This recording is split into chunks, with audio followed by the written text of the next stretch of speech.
So, good day everyone. Our topic is disarmaments in global and Philippine context. This paper highlights important projects and difficulties related to disarmaments efforts both domestically in the Philippines and internationally. So, what is disarmaments? Disarmaments means reducing or eliminating weapons. This includes firearms, explosive, and other military equipment. So, ang goal nito is to promote peace and security by making it harder to start escalate conflicts. So, ang first naman is global disarmament efforts.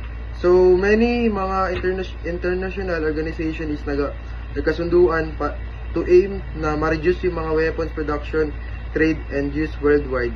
And example is the United Nations was various committees and program focus on disarmaments such as treaties to ban nuclear weapons or regulate conventional arms.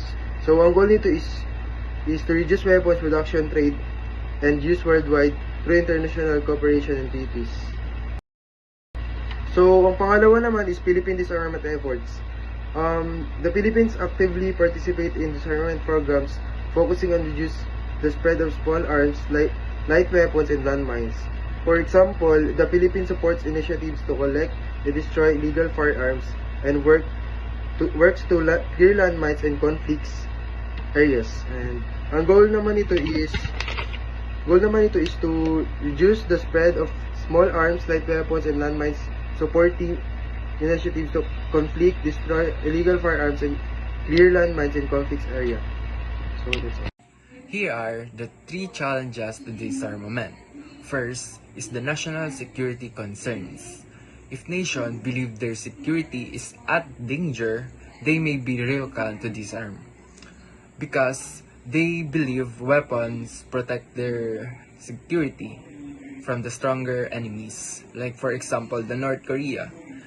Nuclear weapons, they keep nuclear weapons because it fears losing them.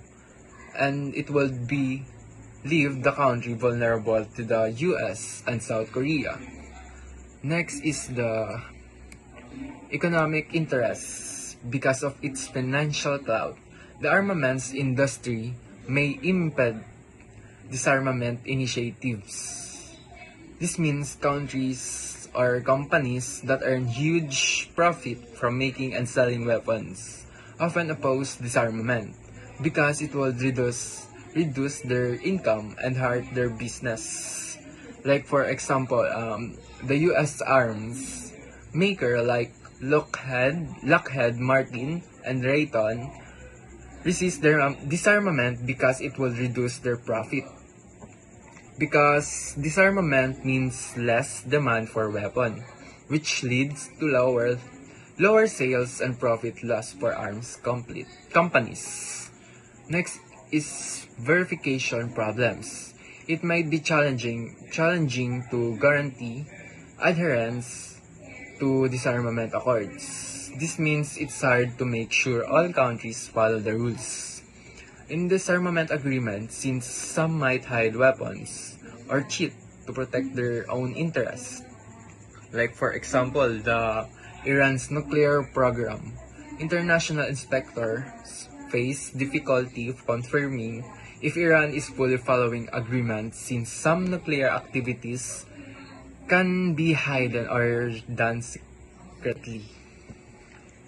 And last, for the summary, highlighting both achievements and obstacles, the article talks about the Philippines and the world's attempts to reduce the number of weapons in order to create a more peaceful world.